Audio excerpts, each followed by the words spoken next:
Okay, so I can record it.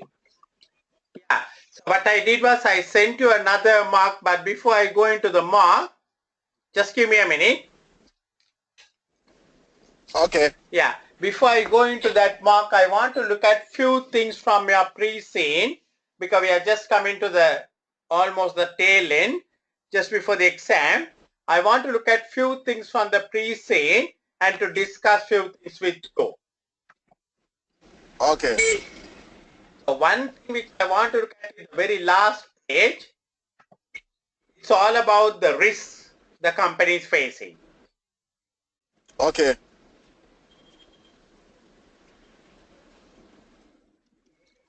You see, they are given one full page of all the risks. Okay. All right.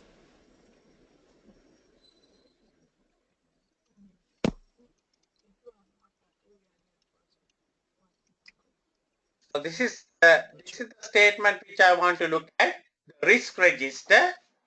The examiner has given a lot of details about the various risks and the type of the likelihood of it happening, the impact it happens, and the controls what they are going to put it up. So one of the questions which I can see is they might ask you whether these controls what they are suggesting is good enough. Okay. Whether they are good enough. So something like that I want to think about it. So I want to look at the first risk in the business area. The number one risk what they are talking about is rapid changes in market trends leading to loss of market share to competitors. IT industry is very competitive and IT industry is highly technological. So if you don't keep up with the pace of all the technology, you can lose your market. Okay. And however much you all have done earlier, it does not make any sense. If you don't keep up to the technology developments tomorrow, you will lose your market. The competitor who is doing well will take over. So you can see the likelihood of this happening is 5. That means very high. And the impact if it happens, that is also very high. So it has a very maximum score of 25, which is the kind of the likelihood of it happening. Okay. So the control what they are trying to put up is something very very vague, keeping ahead with innovation, which is right.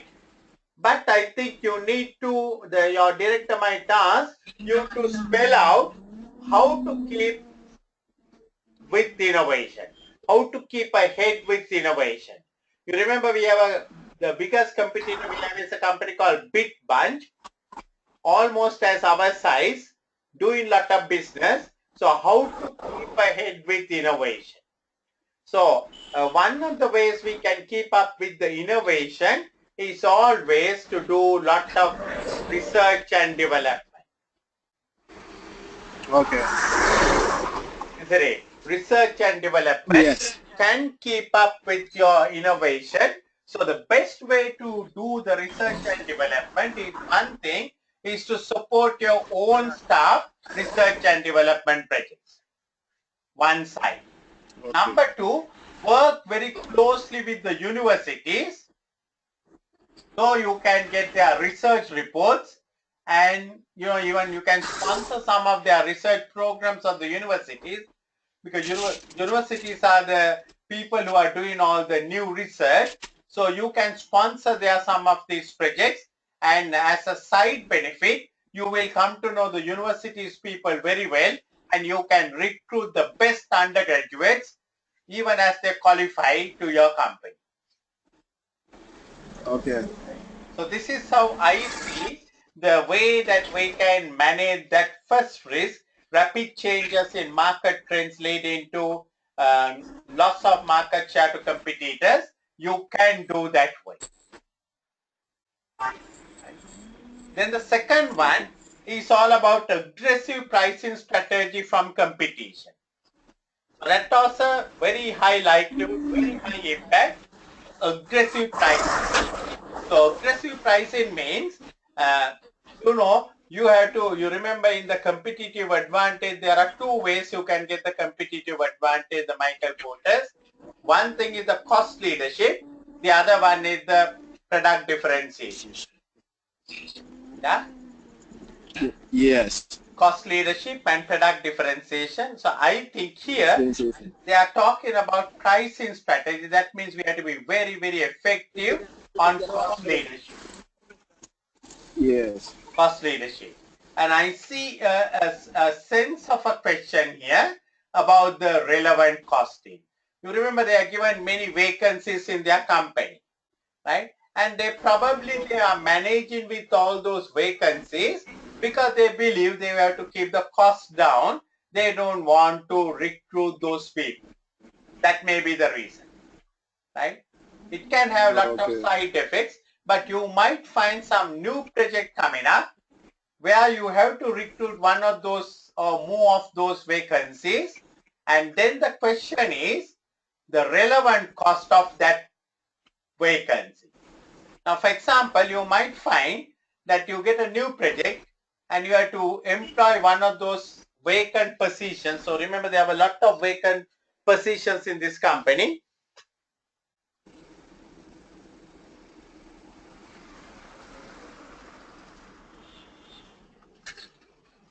Look at here, manufacturing production line management, there's a vacancy, 26,000 to 32,000 salary. So they might say that they want to recruit a person for 28,000, for example, and his services are needed only for 6 months for that particular project. After 6 months, but you have to sign a contract for 1 year because you can't take a person for 6 months. So you have to sign a contract for 1 year, but he will be employed in the project only for 6 months. And after 6 months, he does not have any effective work to keep him occupied. So there, the relevant cost, even though it is 6 months, the relevant cost will be full 1 year salary, right? Because he will have to be paid whether we have a job or not, we have to pay. Why did we recruit him particularly for that particular job? So the relevant cost will be his full salary for 1 year, the annual salary, even though he may be employed only 6 months in that particular project. So I see some questions like that coming up in this paper because they are given a lot of vacancies and maybe some of the other expenses like the fixed overheads, like the CEO salary will not go up just because you have got a new project. So the relevant cost may be some of these annual salaries of some of these employees they have to recruit to do it. I want you to note down something about the balance scorecard. You can see in this particular case, they have said about the balance scorecard based on what they call incentive bonus. Incentive bonus, balance scorecard. So remember the balance scorecard, the 4 factors, the customer relationship perspective. So here we have a person who is going to do the production flow continuous smooth at all times. Ensure staffing levels are maintained at appropriate workflow on all 10 stations so that the bottlenecks and queues do not occur. Move staff about to elevate boredom and to enhance team spirit. So you can see this first is something like a HR post in the IT trade. Okay. So here, if you want to put up a KPI based on the balance scorecard, you might want to look at certain measurements like saying that, the staff boredom, whether any people live with staff boredom. So maybe you want to put up a KPI saying staff people living based on boredom will be 0, something like that. Ensure all staff are currently trained in aspects of all work being requested of them mentor staff to observe all health and safety. And so basically this is a kind of HR post in the thing. So you might want to see a person like this in your organization for a very specific particular project where you need to employ a lot of people, and maybe he's needed only for 6 months, but you have to sign a 1-year contract. So the relevant cost for pricing purposes will be the annual salary. Right? Okay. So that kind of a thing I want you to note it down. So coming back to this area,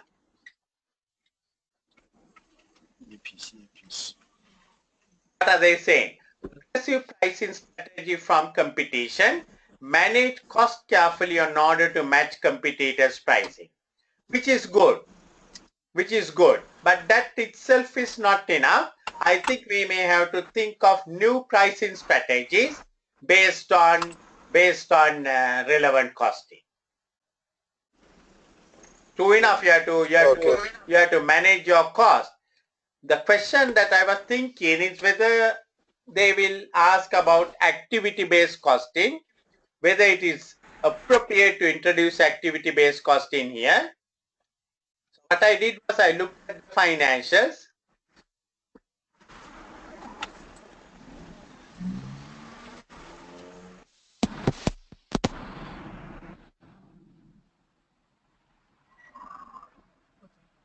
Looked at the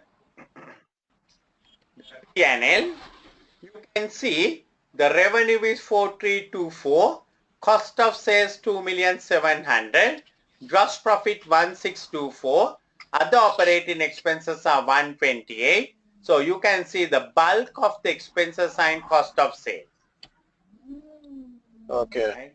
Cost of sales. So cost of sales here will have the servers which we have to buy and sell, and also maybe the salaries of the people who are working inside the company. Okay. So, probably there is very little overheads to be allocated or to a portion. Okay. It may be that other operating expenses. So when you look at that figure, it's a very, very small figure. So in my view, it is not advisable for you to use activity-based costing in a company like this. Yeah. Okay. Because you don't have too much of fixed overheads, and therefore it may not be very appropriate to change your present costing system if it is absorption to activity-based. So I don't think it is a right thing for them to do it. Okay. These are some of the points that you may want to note it down, because in your exam, from the pre-scene you can. Okay. Coming back again, this risk statement. So manage cost carefully, it's all right, but also relevant pricing. Some key components are made in a small number of factories worldwide. So remember, they are buying lot of items, and I think you sent me a question on that area about the supplier relationship. Last time, remember in our mock we discussed moving from a price-based approach to a relationship-based approach. Yes. So here they are talking about some key components are made in a small number of factories worldwide. Likelihood of it happening is 2. That is the risk will be people not being able to supply, and the impact will be 6. So when you see the likelihood of it happening is very less, and from that angle I don't think it's very advisable for them to look for new suppliers all the time. They must try to build up, like what we discussed last time, relationship-based supplier relationship. Should not be trying to change the suppliers all the time. One thing is, if you try to change it, you might have quality problems coming up and your reputation can get impacted. So in a company like this, I think it is more worthwhile to go with few suppliers rather than trying to look for many suppliers and be reliable. You remember last time when we discussed in the mock, we discussed even they can even think of JIT with good supplier relationship. So I don't think Yes. it's a right control what they are having. Check in for any new suppliers frequently because that can be very disastrous, very negative in a situation like this. Okay. Yeah, the next one is breaches of security. Now this is a very, very important one. You are selling servers. Servers are keeping all the database, confidential information of the client, and if there is any bug or anything in the programs or whatever it may be, and finally if your confidential information, for example a bank keeps lot of confidential information about their clients in the server that you have sold and sometimes the server that you serve. Not all the servers are sold outright. Sometimes some of the servers you may be serving, hiring, particularly the backups. Yeah. Most of the banks will have a server taken from you all and they will want those confidential information stored. So you have to be very, very cautious that no unauthorized access will go, no virus will come and attack the information. So you have to have all the security protection all the time. So one control is sound environmental controls. I agree. That is to keep the server in a proper environment. Not a place where people will go and smoke and eat food. It must be kept in a place where no people will have access. Only the authorized people will have access so that no one can just go and loiter their time or manipulate with the data.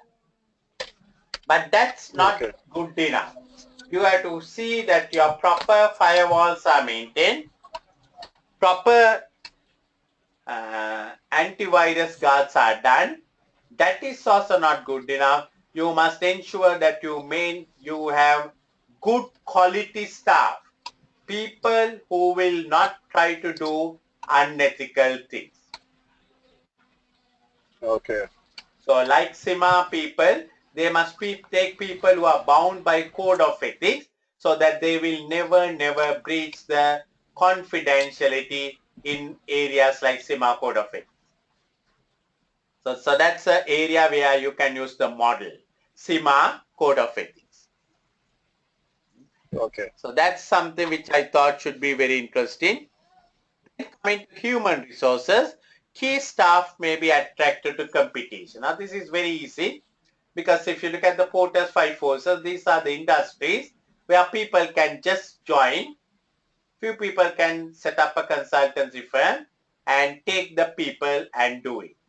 So there is a good tendency, good risk that some of your key people can leave this company and join another company. So what the control they are thinking is maintain parity in remuneration.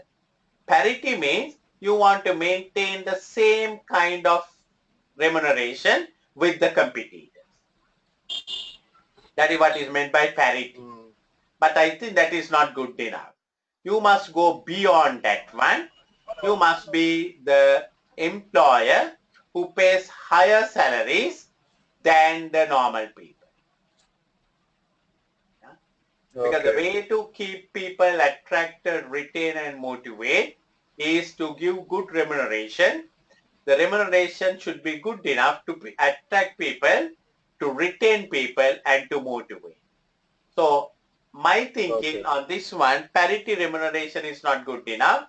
You have to go beyond that one and do something more than the parity remuneration, even to go to the extent of share option schemes.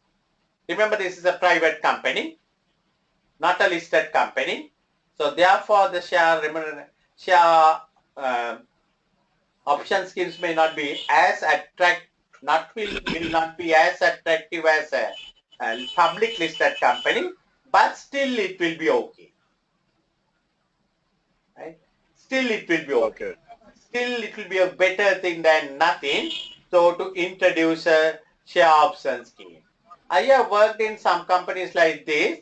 One of the things what you can do is when they do a project, out of the project profit, according to the management accounts, you can distribute a project profit, say 10% or whatever the percentage component to the project staff. That way, you will motivate them to work inside the company on projects. Understand? Yes. Yeah. So that's another thing that you can do to attract the people. One area that probably you saw, one thing I want you to note down, they are given the board of directors, but they are never given us the organizational structure. The pre-scene, they are given us the board of directors, the different board of directors. They have a human resource person I saw, but they have not given us an organization structure. So I'm thinking one of the questions may be asking you what is the best organization structure for a company like Sparkspace. Will it be functional? Will it be divisional? Or will it be matrix? Understand? Right? They might Yes. ask you even to give the advantages, disadvantages of each of the models and to decide what is best for our company. Now remember, our company, mostly we are project based. We are doing a project for a particular client. So because of that, in my view, the best structure will be a matrix structure. Matrix Okay. structure where for the particular customer, particular project, you will have a project manager, and the project manager will coordinate with the various divisions and will get the staff from the various divisions to work on the project. So that way, the customer don't need to rush to the finance, customer don't need to rush to the marketing, customer don't need to rush to the operations. He only has to meet one person, and one person will coordinate everything on behalf of the customer. So that's the ideal structure. But having said that one, it will have lots of complications because the moment you have a matrix structure, anyone working in the division in the organization will have two bosses. You are working in the finance division, you will have your finance director, the Peter, as your boss, and also you will have to take instructions from that project manager who will tell Dennis, I want this done within next 15 minutes. So now Okay. you have a problem. Whose instruction should you follow? So this is always the problem with the matrix structure. But I think the matrix structure is the right structure here. So I will want to keep the staff all the time. I want to have a matrix structure, but supported by a good strong HR department. Because the people will have a lot of Okay. grievances. There should be a HR division. We have a HR director, but they must have a HR department, HR function, who will look into the grievances and address the grievances. Because in a matrix structure, the grievances are much more. Industrial unrest due to automation of assembly. So basically they have said avoid uncertainties concerning employment. So probably with the automation coming up, most of the things will be done by through the automation, and there may not be too many people required, and there may be some redundancy programs, retrenchment happening inside your Sparkspace all the time. And you can see the tendency for that because they are running the company having too many vacancies inside the company. So Okay. they have already looks like they have taken a decision not to refill the vacancies, and also they might try to cut down on cost because that is their one of the strategies to counter the competition. So they might work on an environment like that. Now, Okay. my question here is, if how to tackle this industry unrest. So I think they have put avoid uncertainties concerning employment. So I think that's a right approach. They must communicate all the time, have a close relationship with the employees, and never create uncertainties in the minds of the people. Work closely with the unions, even if they have to do any retrenchment or anything, work closely with the unions and see that the people are properly informed, because the moment you create uncertainty, you are creating some kind of a room for industrial unrest. Okay. And the next one is the claims and litigation. Now this is a one big area, because most of the time when the IT projects come up, the one thing the client also does not know exactly what he's asking. The Spark Space also will not know exactly what those people wanted. So you work through, and you might finally find the client is not satisfied with your work. So there can be a lot of claims, counter claims, all sorts of things happening. So the one area which I saw in this company, they don't have a good legal department. Legal. I believe they need a legal department here. I believe they need a legal department, because before they enter into any contract, they must sign a good contract with the client, telling very clearly what we are expected to do, what they are expected to do. So we can minimize the misunderstanding, minimize the rooms for any claims, because when we have a legal agreement, the court will go by that legal agreement before they decide on whatever. Right? So, maintain professional standards in system design and implementation. Yes, it is one part of it. But just maintaining the professional standards is not going to avoid you from legal claims, because most of the time the client may say, what I got was not what I want. And he might not pay you money. There can be problems. So the best thing is to sign a very clear agreement. And for that purpose, I think a legal department, or if you don't have a legal department, even getting outsourced legal assistance, I think is the right way to go. Okay. Accusation of breach of patent, right? So there are, you remember that we had certain patents like mega base. So we have already certain intangible assets. So you have to be very careful. We have to register those patents all the time. And whenever we try to register or do anything, we must ensure that we don't copy others' things, so that we will be accused of breach of patent. So here again, I think the good thing is to have a good legal department. Take care to check patent databases when implementing new technologies here. Go and check the other patents, see whether already it is patented. In that case, we can't patent it. So you might want to see that kind of a thing. Huh? So these are few things which I saw in the thing. I can see the budget is given for the 2016, but remember we are just in August. They might give certain changes in the budget, because you can see the server hardware, the budget has a big amount. HPC hardware, you can see, even though it's very small numbers, the turnover is very big, 1.5.75. But remember, these are budgeted figures.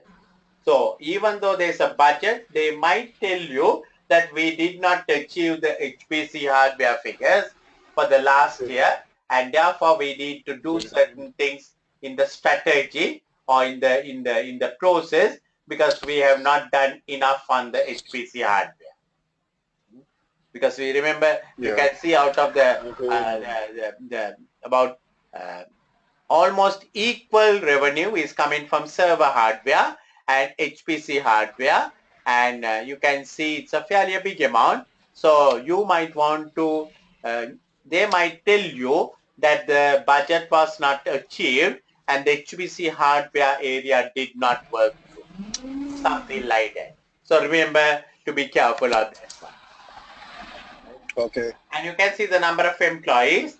Production has the biggest people, sales and staff and maintenance, that's all right. So these are some of the figures what they have put it up.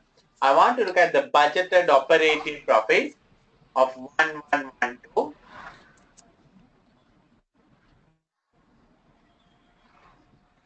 compared to last year's actual profit.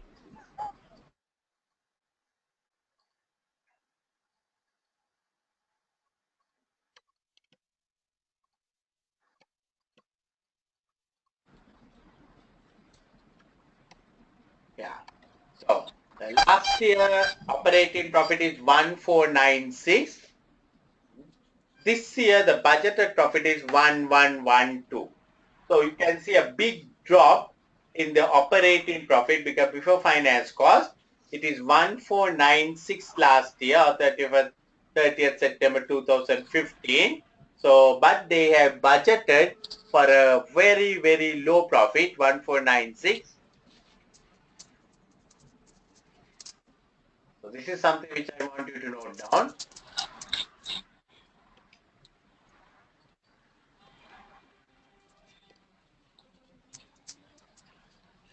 Budgeted operating profit is 1112. Sales are, but somewhere something is wrong. So I would like you to do a little bit of homework. Compare the budget with the actuals of 2015. See what is increasing, what is reducing. Yeah? Okay. Right? That might give you an idea where the things are not going, because you might want to see some cost saving coming up, because that is one of your strategies, but you might want to see. So these are few things which I picked up from this question. I sent you a new mark today, which I want to try it just now. That is SS Mark 256. Yeah. So I sent you a new mark today. Yeah. I want to look at this one, because you can later on you can write the answer, because I believe you remember they said that they are going for HPC. You can see in the budget Yes. they put up some big figures, but the examiner might tell you that HPC did not do very well. I have attached an article here. It's Peter, your big boss, writing to you, supercomputers and HPC industry. So I see supercomputers and HPC industry coming up very big in this question paper. So I have attached an article from the latest edition of CompuNews. So it's a paper. Paul Morton has already, so Paul Morton is the marketing man, marketing director, has already circulated a request for an urgent board meeting to discuss our response. So probably there's something in the CompuNews, and Paul has asked for a board meeting. Paul proposes that we enter this market as quickly as possible before BitBranch can become dominant. So remember, BitBranch is our big competitor, and most likely, although we have put up a target, we have not done well, and Paul thinks it's good for us to enter the market very quickly. I'm also forwarding an email on the subject from Joe Taylor. So Joe is the HR director. Please let me have your thoughts on the two concerns raised with it. So let's look at what Paul is telling about, or the Joe is telling. Joe is writing to finance director, supercomputers and HPC industry. At present, our customers mostly come to us for traditional computing cluster to manage corporate accounting systems and databases, and very little on HPC facilities. So you can see, even though they have put up a big budget, maybe the people are still coming for traditional work, but very few people are coming for HPC. Okay. If we move into supercomputers and HPC, then we will lose our traditional market. Now that's a danger, right? Because you remember the HPC, they say it's a cutting edge and they want to go for it. But if they go without proper attention on the existing business, you might lose on the existing business, right? So my question Yes. is what the commercial implications of moving to HPC sector are. So he's asking a right question. Okay, you want to go big in HPC, right? If we go to HPC, what will happen to our present ones, and the present ones, will it come down, and what can be the implication? Remember, at the moment we are having 1.7 million turnover, the budgeted from the present one. Another concern is that we currently have no need to fill existing vacancies. So you can see they are not filling the existing vacancies because they believe there is no need for them to fill the vacancies. However, if we begin to offer HPC on a large scale, this would change. None of our managers or staff has any experience of recruiting and supervising these people. So even though we are thinking of going HPC in a big way, we can see we don't have the experience, we don't have the staff, right? So because of that, he's asking, isn't the proposal for us to move into HPC therefore negative? So it's something that you have to think about it, right? We want to move into area where we don't have experience, we don't have expertise, and whether it's ethical. So let's look at this article, what is appearing. Bitbranch to open HPC division. So remember, Bitbranch is our competitor. Bitbranch, the major IT infrastructure company, is to open a separate division to exclusively in Westland. HPC is a rapidly becoming high growth sector in IT industry. Bitbranch division will be in a city center location in Westland, but will not be a part of the normal data server business activity of Bitbranch. So they want to have it as a separate division, this particular activity. The company has already recruited a team of IT experts in HPC sector to market, design and implement HPC technology. So they are basically, they are basically telling us, look here, we are our competitor. This is what the paper article is telling. The competitor has already recruited a team of experts, but we seem to be doing without having any of those people. Yeah. So that's basically the mark. The first part, 45 minutes. So basically, what is your commercial implications of moving into HPC sector? So you can see the HPC sector is a growing sector, the new technology. The people will be going into that one, and that in a way that is right. So most of the people who are using the traditional computers might decide to go for HPC. So there may be a little bit of your revenue from traditional dropping in favor of HPC. So one may argue, right, this is what you have to say, one may argue that when we focus on the HPC, we might lose our traditional business. Now that's a commercial argument that can come up. But having said that one, what happens if we don't provide? If we don't provide, they will go to our competitor. Isn't it? Okay. Right? Because the people who want to go for it will go to our competitor if we don't provide it. So in a way, it will be good for us to start our own HPC section in a big way, just like what our competitor is doing, and to recruit the people and do it, because otherwise, in whatever it is, we will lose the HPC customers to our competitor. Okay. Right? So it's not a lack of market. There is a good market for the product, but it is our lack of experience, our lack of expertise that can create a problem for us. Right? So we can see our competitor has taken a step forward to form up a separate division and to do that one. So surely they recruited the staff and they must be having that one. And surely the state, the government will be supporting the HPC industry. You remember we did that meteorological project. The government will be looking all the time for HPC industry. So if we back out, if we don't do fast, we might find that we are behind Bitband. And no wonder our marketing director is calling up a meeting tomorrow to discuss this one, because he must be seeing an obvious trend.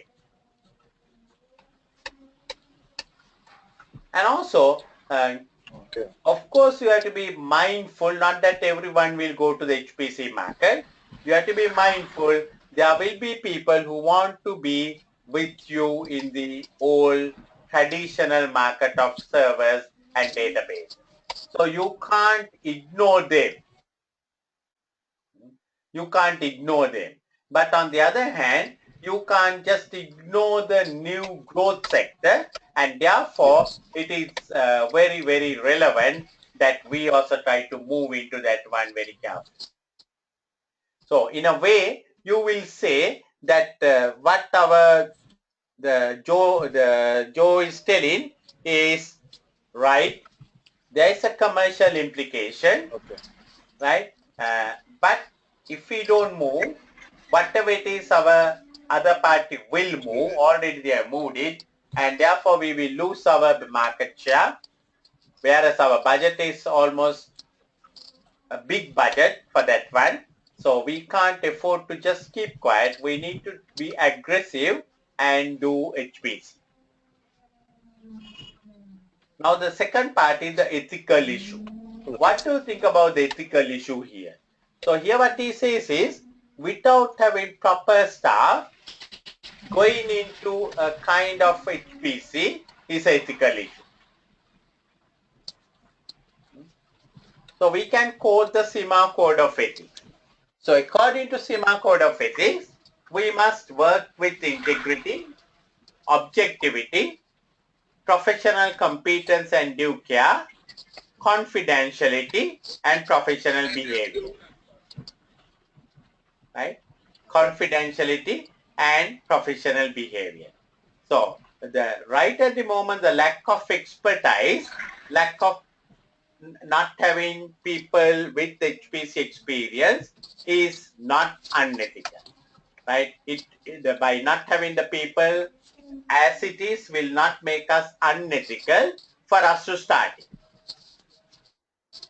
We can start it. We can start it, but we have to hire the people with the right people. The people with professional competence. Okay. That is what the ethics means, right?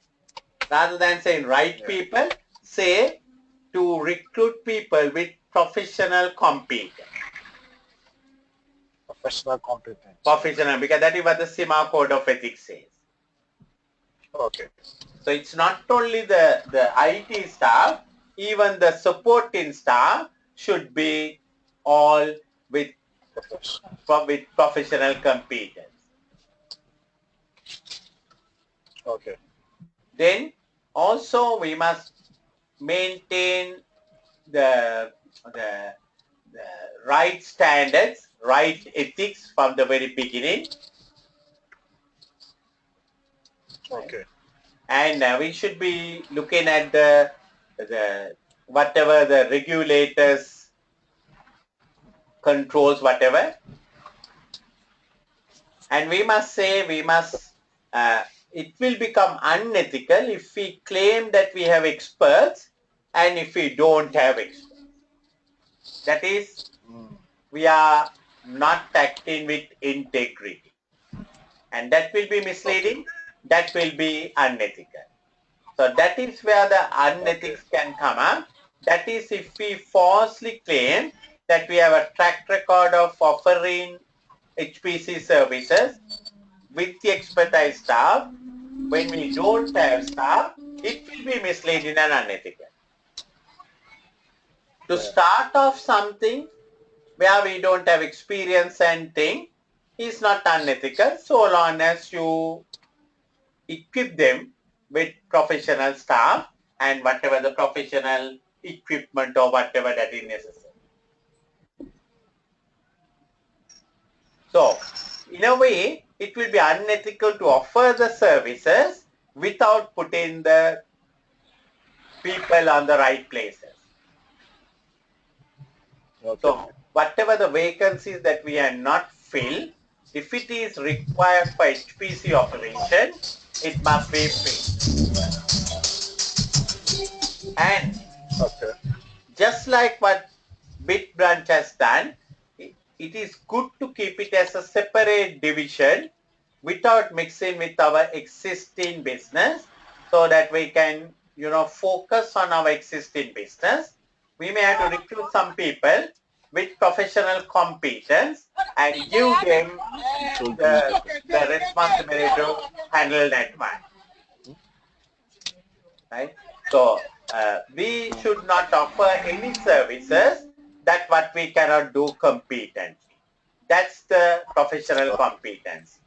We should not offer any services what we cannot do competently, and our decision making should not be biased by trying to be profitable without having the proper people.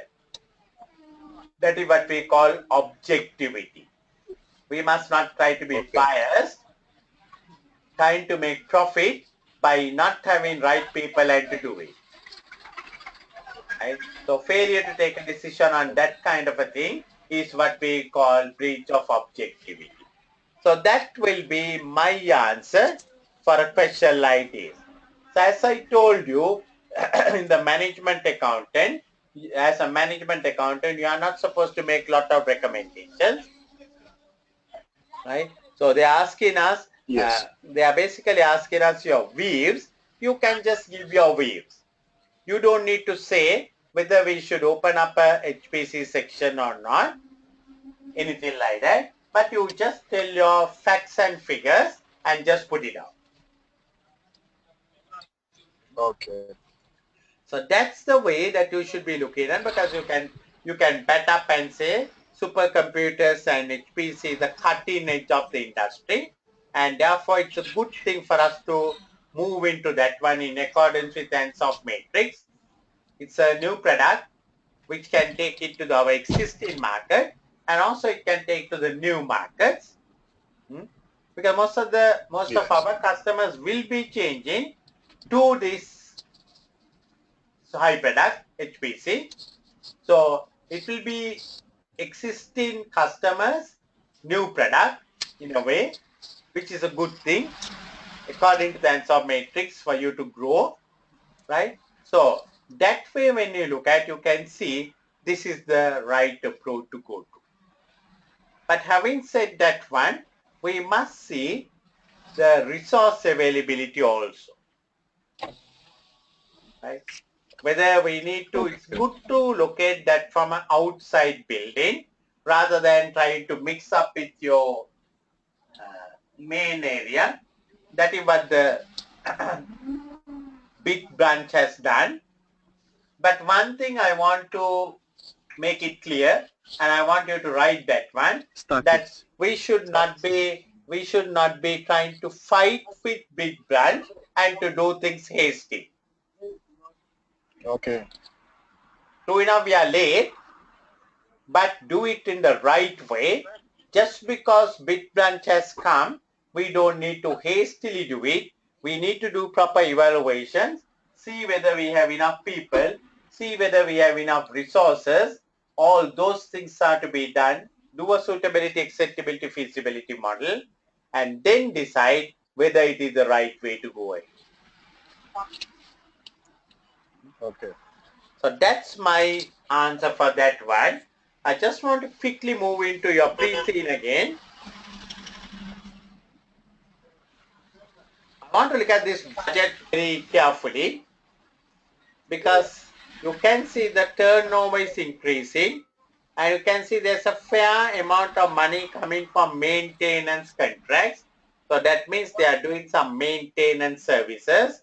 They are doing consultancy, but the big business is server hardware, which they have sold or which they are targeting to sell 288,000 servers. So if you take it on an average basis, the cost of a server, yeah, the cost of Okay. a server, or rather the selling price of a server, average 1,728,000 divided by 288,000 is about how much? 1,728,000. Yeah, 288,000. So you can see the server hardware selling price is just about $6. Look at the hardware. Okay. Look at the hardware. 1575 divided by 105. So 1,775,000 divided by 105. You can see it's about 15,000. So there's a big difference between the HPC hardware price and the server hardware. Thank you. Server hardware, Yeah. 1,728,000. 1,728,000 divided by 288,000 is only $6. Right? So you can see the two markets seems to be very different, isn't it? Yes. HPC Yes. hardware is in a very high market. So maybe the two market segments are totally different. But you have to remember server hardware, they will buy many server hardware. And you can see they are given lot of prices for us. That's another very important thing.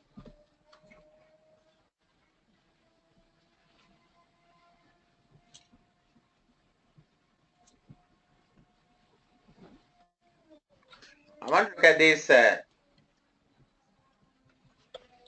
various types of servers, what they are given. List price is 3,600,000. Market price is 1,800,000. So you can see always the list price is almost the double of the market price. Okay. Right? So they have been told, the people have been told to quote the list price and then to negotiate. Now that is I believe it's a big gap. 50% negotiation can lead to a lot of corruption. Because when I come to you, you might say 3,600,000 and you might give it to me at 3,000.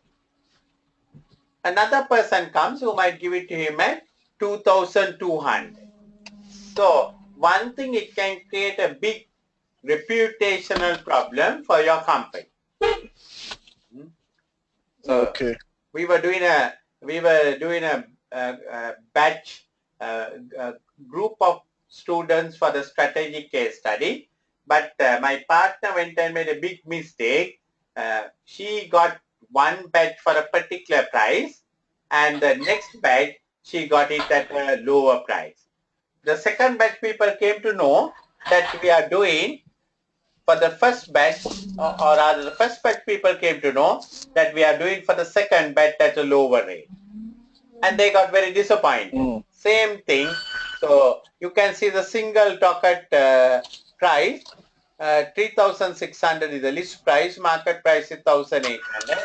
So one of the suggestions that you might want to do is to narrow the gap between the list price and the market price. Okay.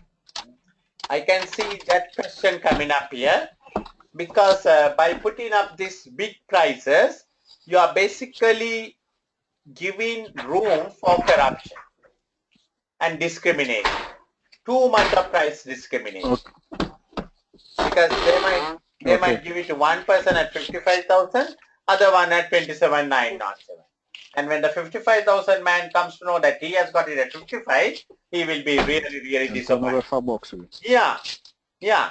So we have to be very careful of this kind of a thing. So I would say one of the suggestions that I can think of is that we will narrow the price. Keep it closer to the market price, and maybe at 10%, 15% is all right, but little more than that. Because the sales staff are reminded to check prices daily because the prices are volatile. Should generally be the price. List price should be the negotiation. Final prices should exceed the market price. All right. But too much of a negotiation leaves too much of room for misuse and too much of room for discrimination and too much of room for reputational risk. Okay. So that I think that is why they are given this part of the paper for you to look at. I want you to look at a few things, and this particular mark which I sent it to you can start writing now. I think when is your exam? 19th. Yeah, so we are very close. We are on the 13th now almost. So you have to do a lot of writing and see whether you can do some timed questions now. It's good to do timed questions now and to do it. So I think I can do one more lesson before you said 19, no? Exam is on the 19th? Yeah, it's 19th. Yeah. So I think we can do one more lesson. What is the free date for you? Monday? If we could do it Monday is okay. Yeah, because yeah. Shall we do it Monday? Yeah, Monday is okay. Monday 7 o'clock? Yes. Yeah. So we'll do Monday 7 o'clock. Try and see whatever that is possible. Right? See what is possible. Okay. Do it. And if you have any questions, send me any questions. And let's meet on Monday 7 o'clock for another lesson. Okay. All right. Okay. Okay then. I'll see you on Monday. I recorded the last one, as I'll send you both the links tomorrow. Okay. All right. Thank you very much. Bye. Bye.